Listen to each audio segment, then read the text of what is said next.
What's going on, everybody? Mortem here, this time bringing you part 2 of our Story of Pillars of Eternity series. Now, just as a reminder, I won't be covering side quests or anything so much, but just the main plot, and only really going over side quests where absolutely necessary and not in a ton of detail. So, last time we left off with having become a Watcher, finding out that we were a Watcher, taking the Keep of Cadnua, and getting a lead that the people who did this to us were in Defiance Bay. That brings us to Defiance Bay. Before we do anything, I just want to mention that if you want to recruit Pallegina, the paladin companion, who is also a sort of godlike, you can find her in the docks area of the city, and you have to do a short quest for the Valian Trading Company there before you can actually recruit her. She is the only companion that you actually have to do a quest beforehand before recruiting her, as opposed to getting her immediately. But that said, we need to find Woedica's Temple, which is in the First Fires area of Defiance Bay. Now when we get there, we're going to be using our Watcher powers to immediately see that there's a ghost walking around,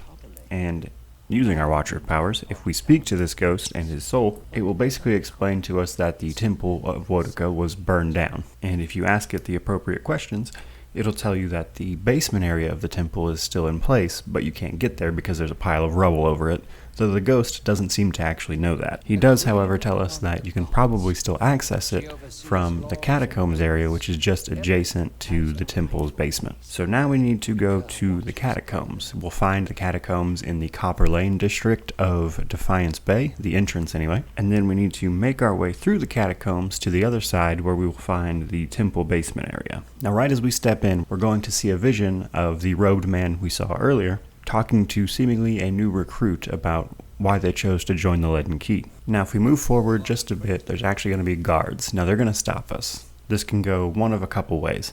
If we have our Woedica's mask, which we can find on several people who have been dead throughout the sewers up to this point, we can actually take that mask, put it on, and then walk through the temple past the guards that way, or we can pass a small check to walk past them peacefully as well. Now once we actually get into the temple basement, our goal is going to be to get to the ritual room, where the guards actually told us to go, because we need to find an acolyte there, who seems to be in charge of the immediate sect of the Leaden Key here. Now once you go in and this situation revolves itself one way or another, you'll eventually find out, by using your Watcher abilities on this woman's soul, that she has been doling out tasks to Leaden Key members around the city. And specifically, you're going to have visions of a tower, a prisoner, and some ruins. Now using your Watcher abilities, you can get a bit more descriptive detail of these areas, which I recommend you do, but for the sake of this video, we don't really need to cover them. Now what these actually wind up being are 3 different leads about what's going on around Defiance Bay,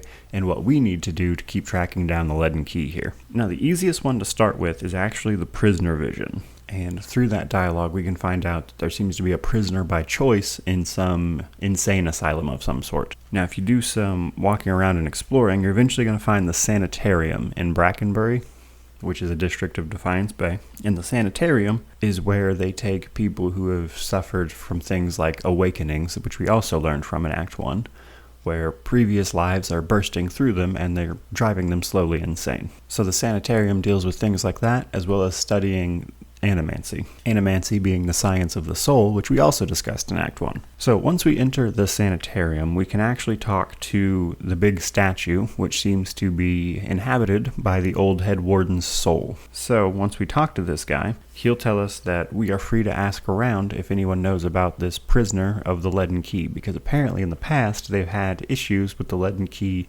probing into their events. So he's fine with you poking around and trying to figure out who this is. Now once you ask around, you can eventually talk to the right person on the basement floor, and he will tell you that some guy named Caedmon Azo has been performing experiments on patients. And from there, if you go back up and tell this to Head Warden Ethelmere, he will tell you that, that's not allowed, and give you access to the patient ward in the basement, which is where they keep the worst of the worst cases. And he'll ask you to basically go investigate what Azo thinks he's doing. Now, once we walk into the patient ward, we can talk to a woman named Freyol, right next to the door, and she'll explain that the North Ward area is where they keep the most dangerous patients, and that Caedmon Azo has definitely been taking volunteers for experiments. Now, if we go confront Azo about this, he can actually give us the key without us ever fighting him or anything like that. That's not necessary. He'll just give us the key if we just ask. And Frail also mentioned there's a specific patient in the North Ward who seems out of the ordinary. So once we get that information,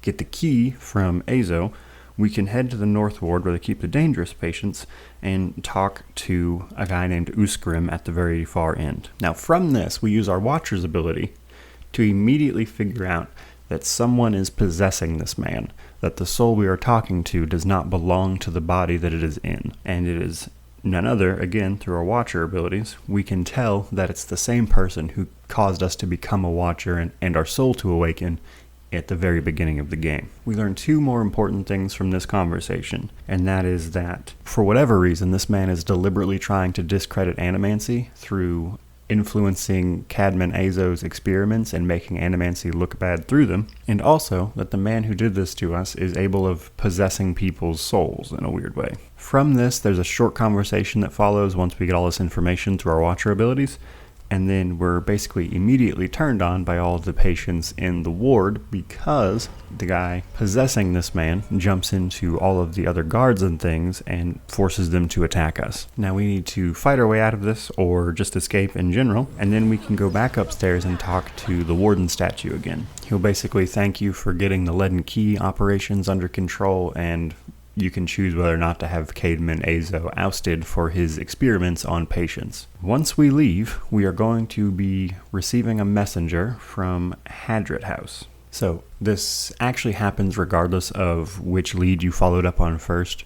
Whichever one you did first, once that's completed, you'll get this messenger. Now the messenger is to tell you to go to Hadrit House and speak to a woman named Lady Webb. So we're going to follow up on that, and once we get down to Hadrit House, we're immediately going to have a vision outside its doors about, again, the robed man that we've been seeing everywhere, talking to a recruit who is having doubts about the people they are converting to the Leaden Key's beliefs in Wodica. After that, we can go inside, go upstairs, and speak to Lady Webb.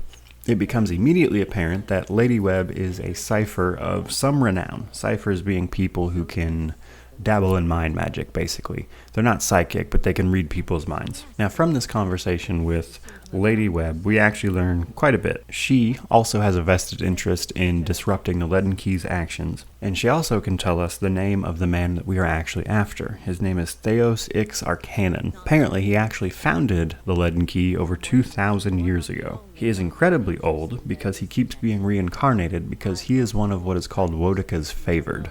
Basically, he is Wodica's servant on Earth, and through his Leaden Key has been doing century-long plots that help Wodica. After this, Lady Webb asks us to keep her informed. It's less of a request and more of a have to, because if Lady Webb dies, the game actually game overs you. And more importantly, if you don't speak to her, you can't actually continue with the plot at a certain point.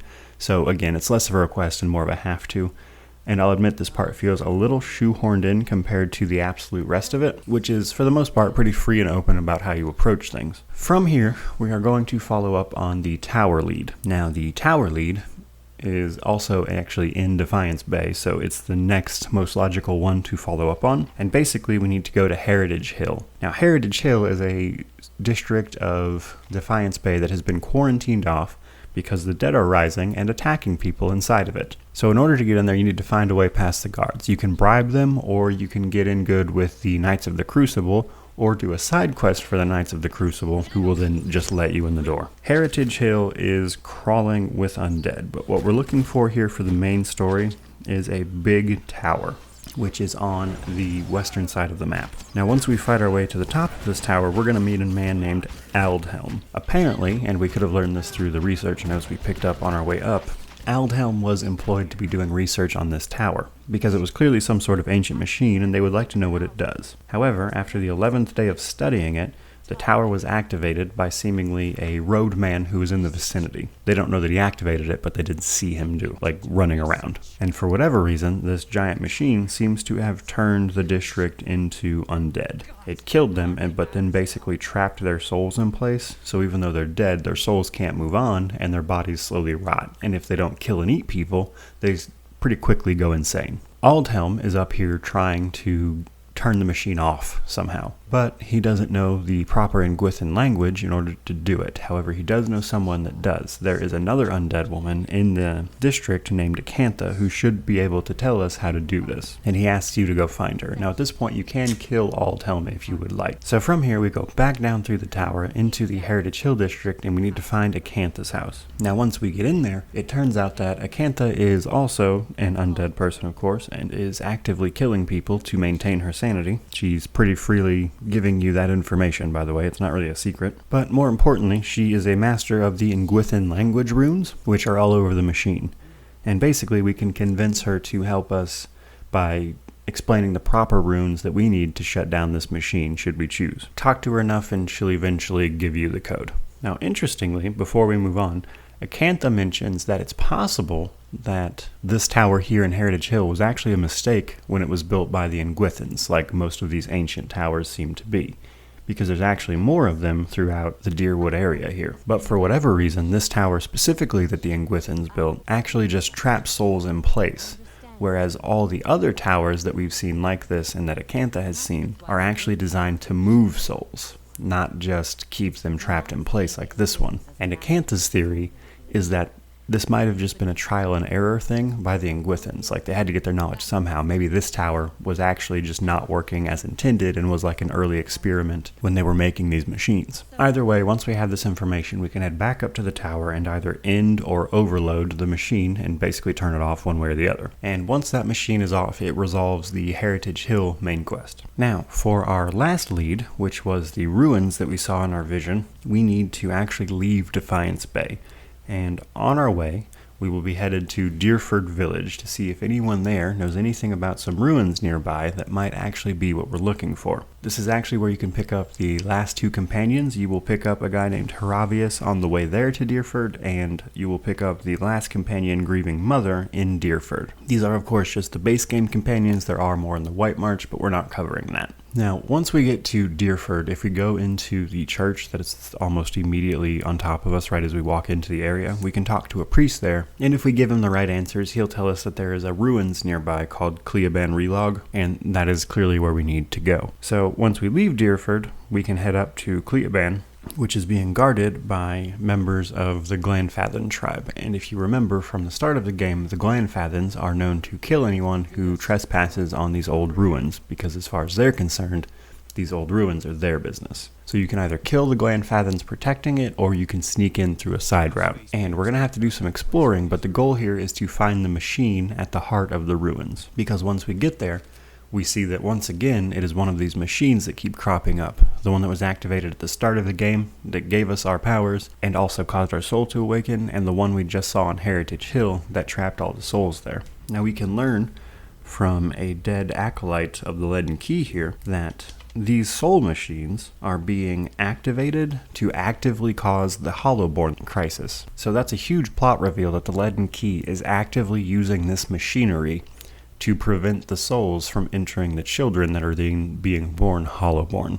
Now, once we have all of this information, we need to go back to Lady Webb of Hadred House. And at this point, we can give her all of the information that we've learned from tracking all of these leads down. And basically, you'll both come to the same conclusion, that the Leaden Key is actively causing Widewind's Legacy, otherwise known as the Hollowborn Crisis, simply for the sake of discrediting animancy. And at this point, what we need to do is get in on the animancy hearings in the Ducal Palace. In the game here up to this point, you've probably heard about it, I just haven't mentioned it, is that actively going on right now in the Duke's Palace, they are holding hearings about whether or not to outlaw animancy and the practice of these soul magics. Lady Webb explains that you need to get entrance into these hearings, and you can do that by siding with one of the big powers in Defiance Bay. Now this is one of the very few parts of Pillars of Eternity that is time-gated by having to go do side quests. Basically,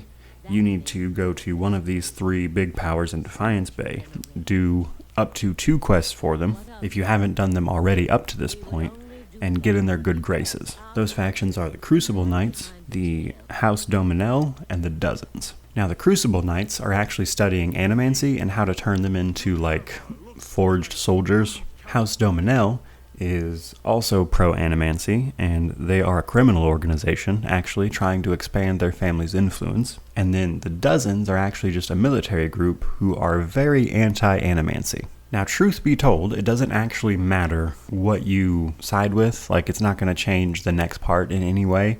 What it will decide, however, is how the ending of Defiance Bay plays out at the end of the game. So basically, the Crucible Knights just want help with their animancy projects because they're a little short-staffed at the moment. House Dominel, you have to help with their criminal activities.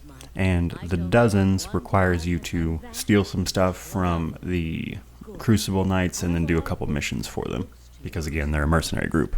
So nothing too inspired, but you basically pick one, I think it's literally just 2 side quests for each one, and after that they will give you an invitation to attend the animancy hearings at the Ducal Palace. Once we are formally extended an invitation, we go back and tell Lady Webb this, and then after that we can head to the Ducal Palace, go to the upstairs balcony area, where we will be invited to attend the hearing. But before we do that, when we're talking to Lady Webb, she will explain that the reason she knows so much about the Leaden Key is that she used to be a member. She was like its head cipher. And that she was madly in love with Theos until she realized how terrible what the Leaden Key was actually doing. In the hearing, you can honestly say whatever you want here. It doesn't make too much of a difference because this ends in a very specific way. But you can choose to give the facts about animancy and explain that these disasters were rather intentionally set, which you will get to at the end. You will explain that the Leaden Key is actively trying to discredit animancy, and you've learned these things through your ability as a watcher. And personally, I actually really loved this scene when I first played through the game,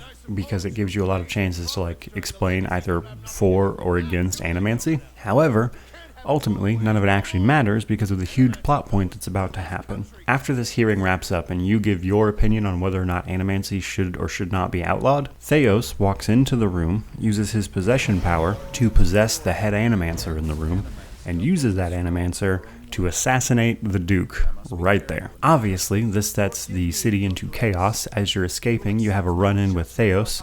You get knocked out and you see a vision of a woman being tortured brutally by Theos and the Leaden Key as he accuses her of some crime.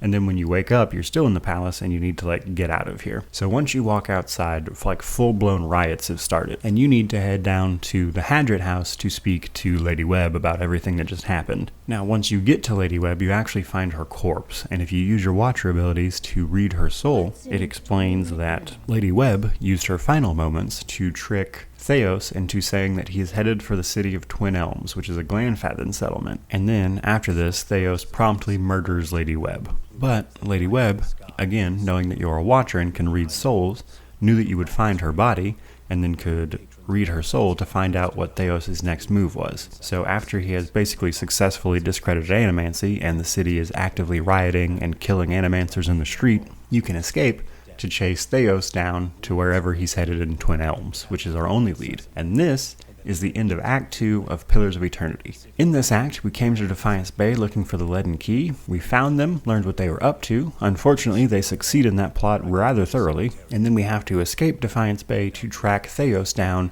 to wherever and find out whatever reason it was that he was headed for Twin Elms. Thank you guys so much for watching. I certainly hope you enjoyed it up to this point. If you did, please like, comment, subscribe, all that jazz. But in the meantime, may you wander in wisdom and have an amazing day.